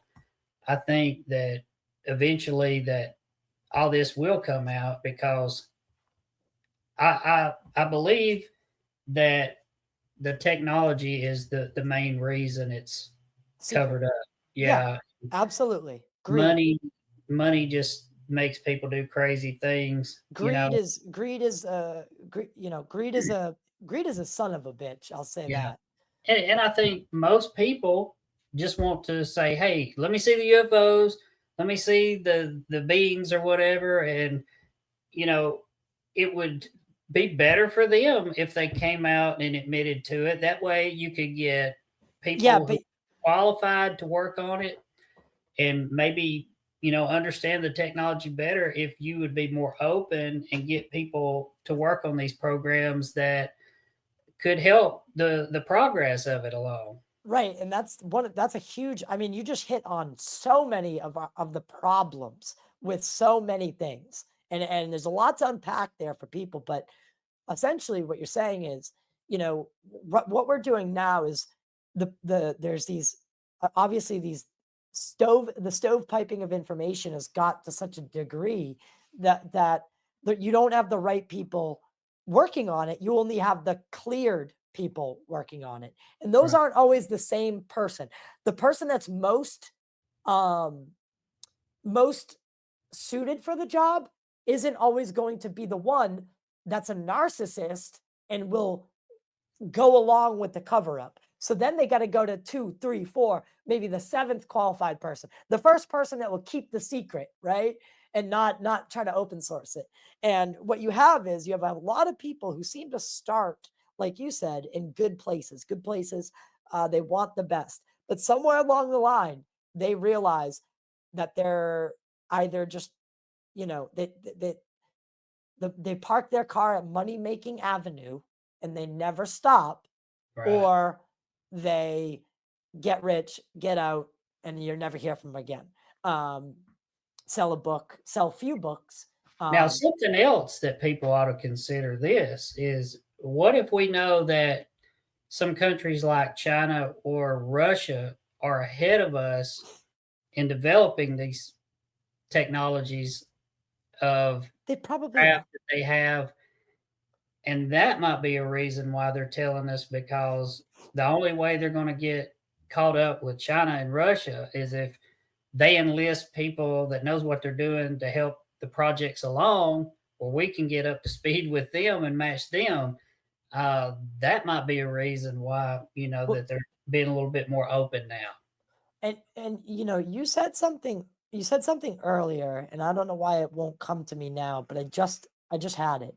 You said something earlier that really resonated with me, and I'm gonna have to. Ah, man, I'm having one of those brain fog moments. I just had it on the tip of my tongue, but I'll get back to that, because I want to talk about what you're saying is, um, it, you know, we're almost in this like cold war with other countries and other uh, nations to reverse engineer this stuff to be, ahead of the curve. And right now, we're being opened up to the information. Obviously, the world is more connected than it's ever been. People are starting to question more. A lot of people are coming out and saying that there are these things, that exist that are of non-human origin. So the story's kind of everything's coming to a head, and it's interesting to see who comes out of the woodwork, right? Because there's guys like you, and then there's guys like Jay Stratton or Elizondo or um, Jake Barber, David Grush. I mean, you got all these types of personalities and all this credential behind it. Yet nobody's nobody's burning down the White House fence to get in and get the UFO files, right? Everyone's got their head on straight still. The bills still need to get paid. They still need to go to work. Nothing's collapsed yet, right? And eventually, so at Eglin, at other Air Force bases around the world, um, military members have seen things of pretty high importance, and it's there's this pressure on the government to come clean, but there's also an incentive. However, however, we talk about the secrecy being the technology, but what if what if though what if it's a weird situation where those are the aliens are somehow responsible for us being here, right? We're some genetic experiment, right? Or advanced, like they advanced the DNA, and there are creators. What if it's that type of information that's being secret? That's the big secret, right? Are we ready to be face to face with our creator, literally? Well, if I've always thought that the word revelations in the Bible was a real interesting word, especially nowadays. Yeah, and I okay, so that yes. Now I so the angle I'm going on is obviously, one that's been talked about many times, right? Advanced civilizations from the past tie into this. What if what were once called gods are just now we're calling them aliens, right? Mhm. Um, and what if that's the source for all? I mean, we know that there are people in the government still, in the military still, that think this is all angels and demons, and they don't want to fuck with it because they don't want to elicit some demonic response. So they Yeah, have that's this. yeah, to just automatically assume that is really a shortcut way to thinking, but that is how our government works. There's people like that up there that, just think like that, and we're at their mercy.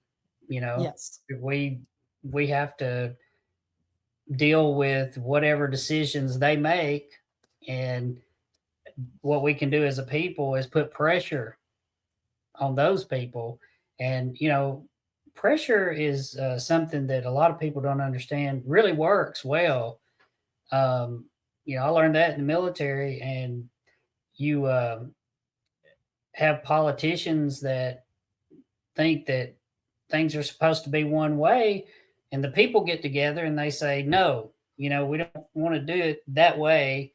You just have to look at the Vietnam War. What stopped that war were protests. beautiful Or, example. yeah, um, But pressure works. but do you think there's a chance that you know um, we may be dealing with information that's been like I always found it odd that we're a species that doesn't know its own origin story. But what if it's like that by design? Hmm. What if, like, Graham Hancock says we're a species with amnesia. Um, all of our ancestors talk about these sky beings and these beings that came from the heavens. And when we look at that now, that just sounds like craft that came from the sky. That literally sounds like they're describing a UFO. Do you Mhm. think that people have been in touch with non-human intelligence for as long as we've been here? I don't know if it goes that far back, but the only uh, the only case that I know of where supposedly some beings made contact with our government, I think it was the one in 1960 or 61 out in, I think it was New Mexico, the base out there, Yeah, supposedly where the craft landed and wanted to talk to people there. The Holloman Air Force Base landing. Yeah. And one of the astronauts actually said that that happened. Edgar One of Mitchell, them, yeah. well, not only him, but it was the one of the original Apollo astronauts, not Gus Grissom. It was he was one of the first, the original seven. Oh, wow. Or Yeah, Merc, Cooper? Mercury? Yes, Gordon Cooper. Yes, him. He said that story was real. That they filmed it. They filmed it, and I've seen the documentary. It was titled "UFOs: Past, Present, and Past, Future." present, and future. I saw it. It was originally narrated by Rod Serling, and at the end, you do see the craft coming down, and then it cuts off. But the filmmakers said that originally they were going to show the entire thing, and that was going to be disclosure to the Yeah, American well, people. It's a very interesting documentary with other things that are in it if you watch it, because there was the Hector. Uh, he was a Hispanic guy, Hector Juan. Trying to think of his last name. He was over Project Blue Book. He talked about Quintanilla, I think that was his name. yes, Edward Quintanilla. Yep. Yes, he said that they had sent people to Canada, or it may have been New York City. There was a woman claiming she was in contact with these beings, and they were talking through her, and they sent CIA agents to her house to talk to these things. And if you've never seen that documentary, you should watch it, because this Well, guy was heavily into Project Blue Book. I think he was over the entire thing. yes. Well, there's another big part of this Holloman story, um, and something that you touched upon earlier. Uh, pressure being an ultimate tool of the people, because the reason now Nixon was the president at that time, and Nixon was directing that information flow is allegedly. This is allegedly, of course. But it was the Nixon administration at the time that was giving the go ahead to kind of funnel this information out. And then Watergate happens. So that obviously takes a back seat, right? Mm. And the CIA decides, that they're not going to get a go ahead and deliver upon the footage that they promised the filmmaker. And um, which, they got, like, that couple seconds, like you said, that was in the film, but, there was this alleged landing, and Gordon Cooper, an astronaut, obviously spoke of the landing, but the beings that got out were reported to look like very tall, and they dressed in, like, what we would look like a Native American would dress in, And and I believe they had some kind of head device on. yes, yes. So it raises many questions, of course, right? The whole thing raises so many questions. Like, because our again, the Native Americans, they talk about these sky people, these as the origins of our species. So you just got to ask yourself, you know, is it possible that we've always had a relationship with this non-human intelligence? Because It makes you I mean, wonder how far it goes back. yes, it absolutely does. Because what was the first intelligence agency? It was the church. the church. Of course. I mean, and then we talk about the 1933 Magenta crash. Who's the one who hands it over? It's the Vatican. Vatican. So who's the first group that covers this up? It's got to be in religion, right? The religious leaders were the judge, jury, and executioner of the day for a long time, only up until modern history, modern history, that it's not like that anymore. But for a Well, long time, the it goes back church, to yeah, the Council of Nicaea. They're the ones that put together what was going to be in the Bible. right. And so history is being very much selected. And again, it brings me back to that point of how do we not know our own origins? It seems like it's been designed to be that way. And it's very, very, I mean, the Tower of Babel story comes to mind, right? Humanity gets too close to the gods and we get strucken down, divided by language, divided by skin color, divided by nation and sovereignty and all these things. Humans love to subjugate themselves and to put each other in, you know, like whatever makes us different is going to be what we kill each other over, whether it's what we believe in or what we look like. It's always the source of our problem.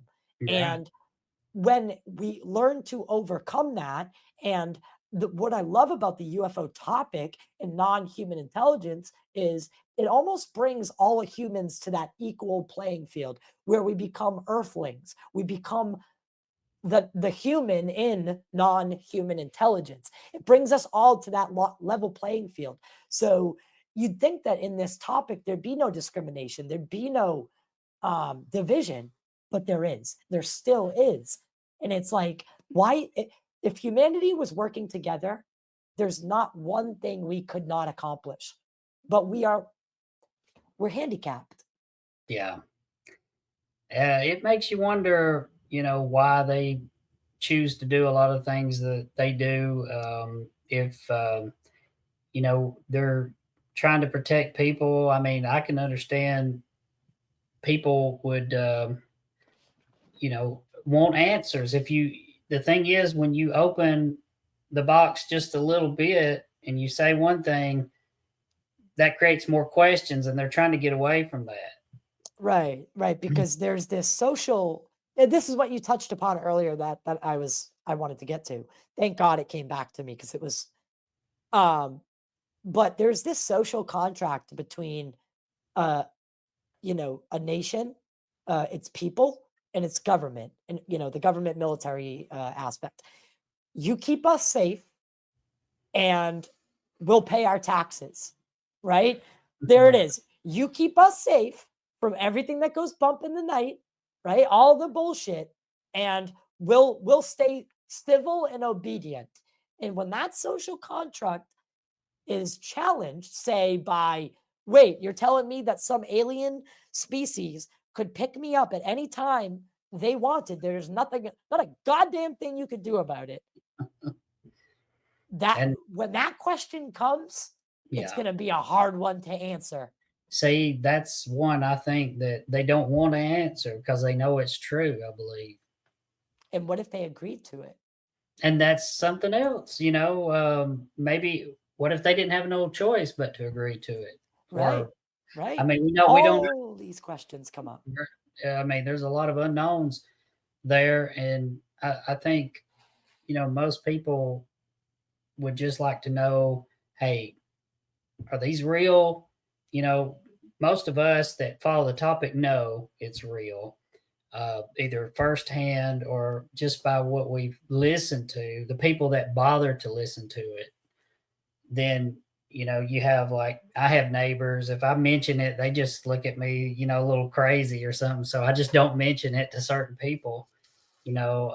Well, I mean, I went to a wake or a celebration of life yesterday, and I mean, do you know how many people looked at me and go, and just went, just these people I've grown up with, I've interacted with them on so many different occasions before this when I was still the same person.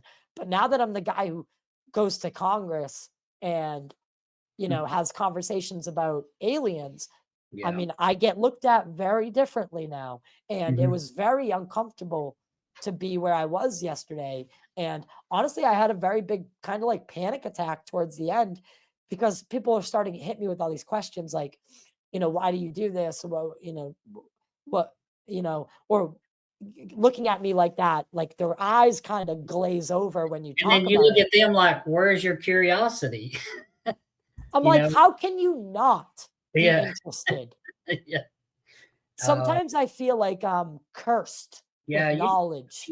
you don't really have to be crazy to be curious about it. I mean, but when you've got really high officials or ex-military coming out and telling you this is real, you ought to be interested in asking more questions.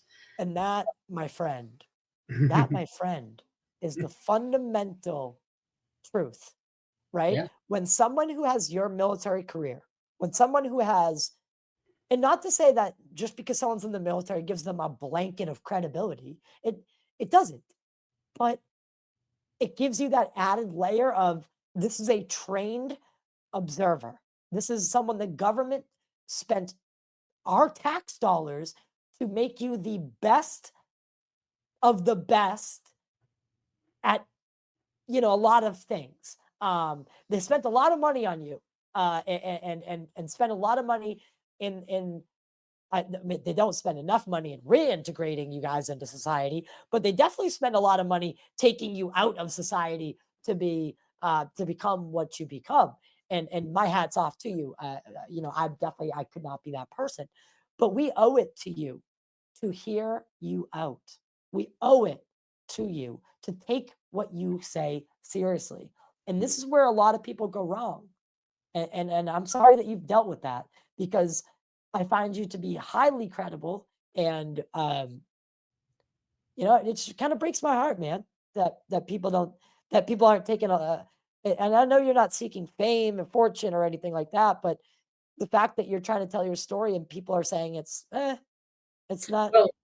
Well, the one person, I thought would listen, when I talked to Ross, I've watched his interviews and, he seemed like a generally curious guy, but Did he reach out to you?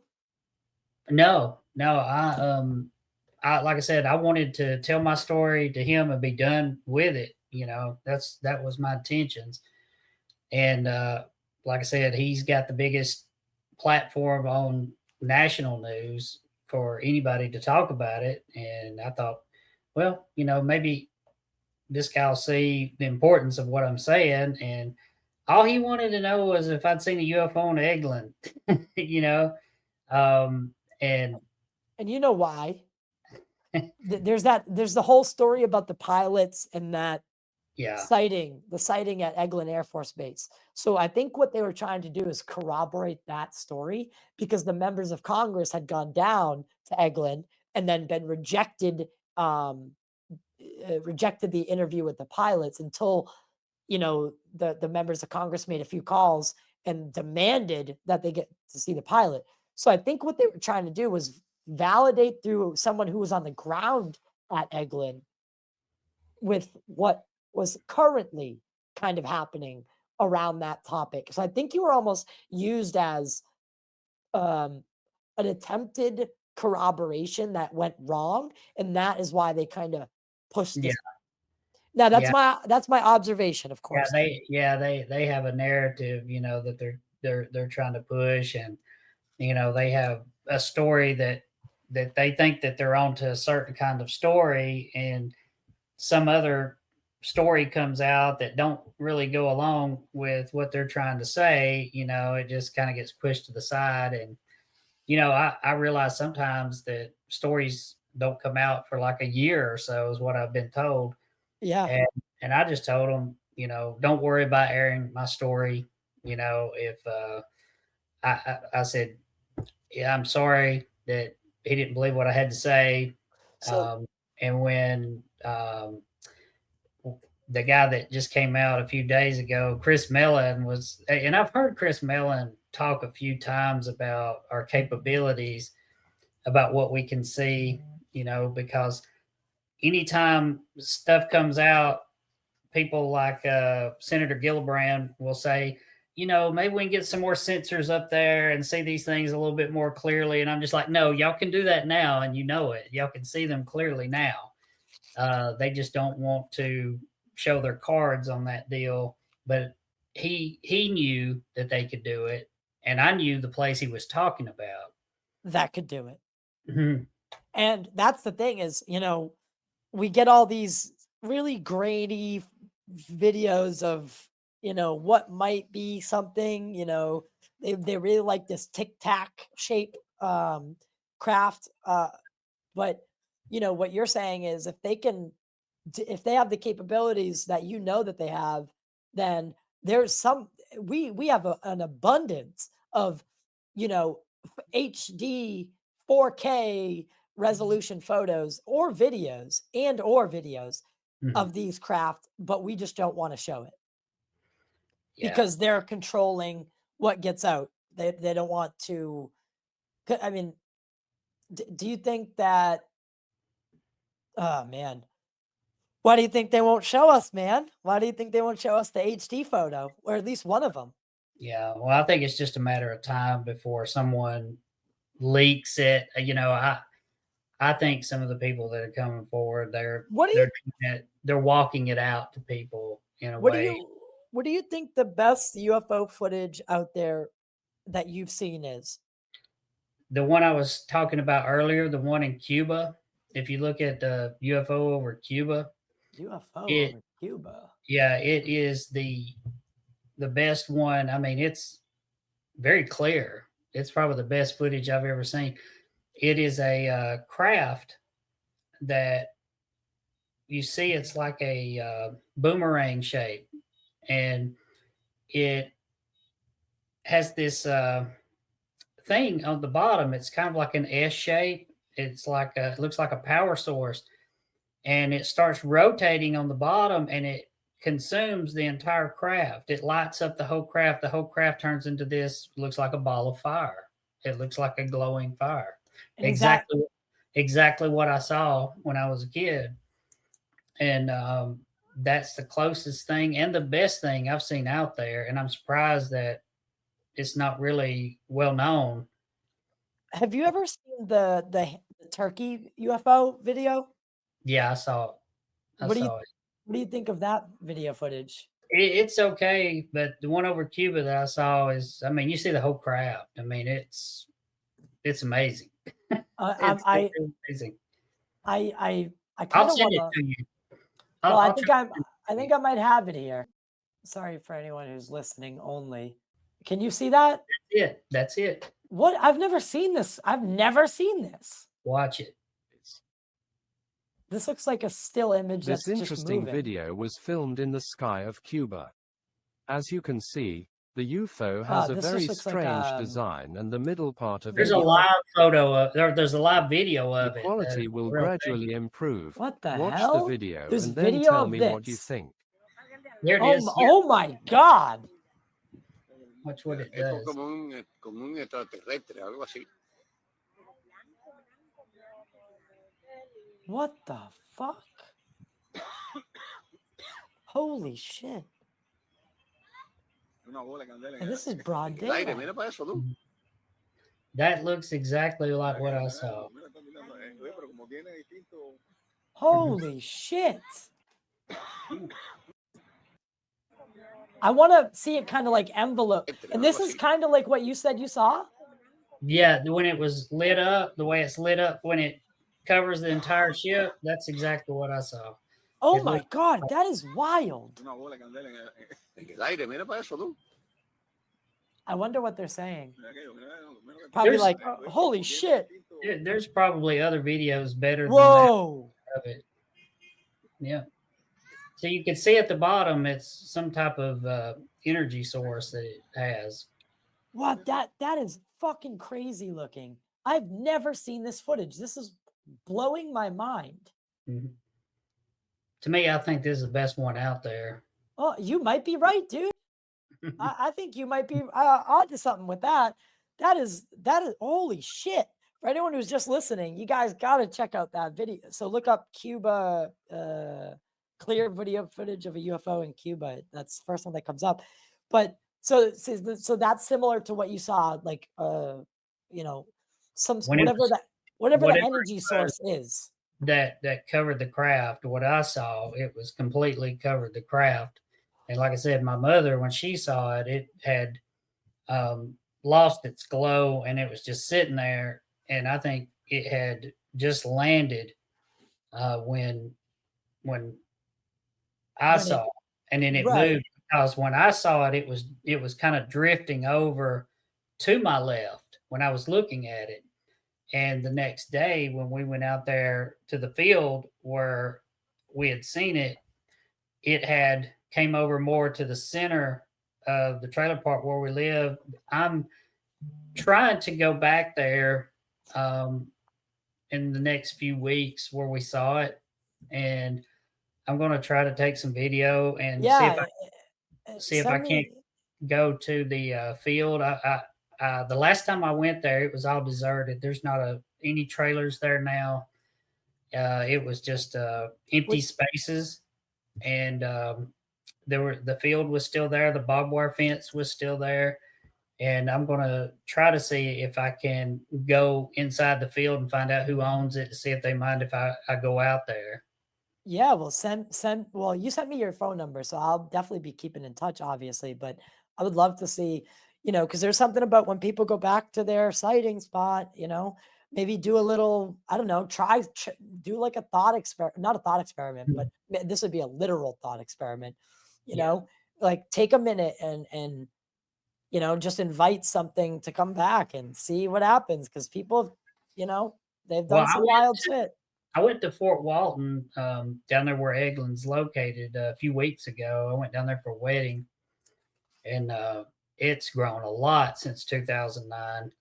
The place doesn't look the same. I didn't go aboard Eglin, but Fort Walton itself has grown a lot. And now I want to go back to Georgia where we had our sighting.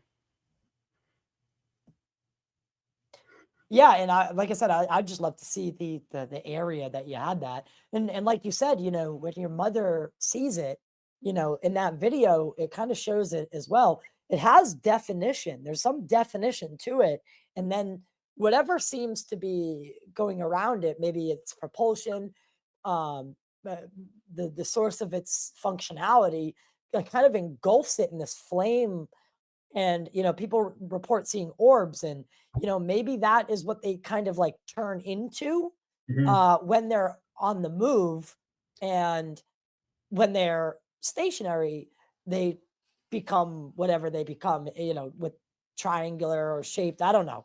Well, But you and your mom seem to have seen a similar craft at different stages. And what I would like to do is take someone down there that studies UFOs, like somebody from MUFON or something like that, with me down there. well, don't go to MUFON. I'm the chief marketing officer of a new organization, the International UFO Bureau, and it's based out of Oklahoma, and I think we would definitely love to do that with you. I would love for somebody to go down there with me if I could get permission to go to the field and let them take soil samples or whatever they think they could to, you know, see Yeah, if there's anything left. let me put you in touch with a few people. I think we could definitely help you out though, That'd be because great.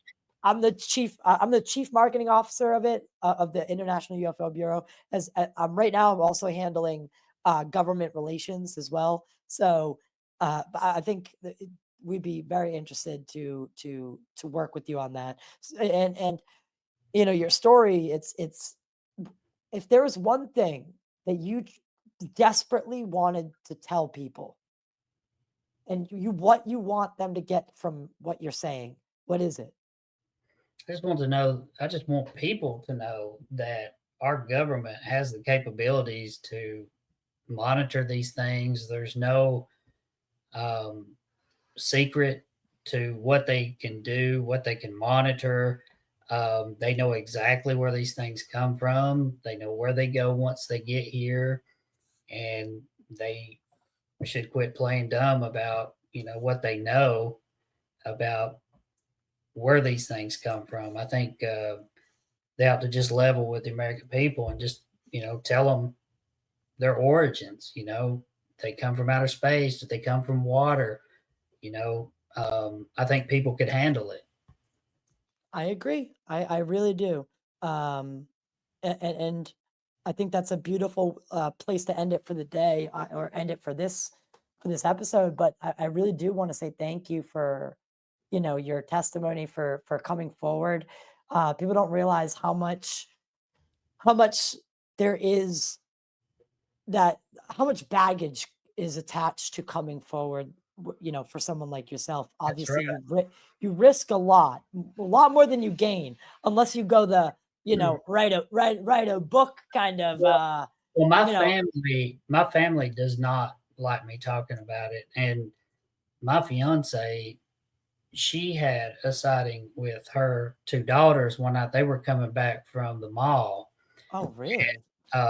They were down there. It was around the time we were having the UFO sightings in the late 80s, around the 5 UFO sightings, and they saw two craft over a field, and they pulled over. Now, where they were, it's in a place called Lebanon, Alabama, which is between Collinsville and Fort Payne, which is just a long stretch of just pastures and fields and cattle.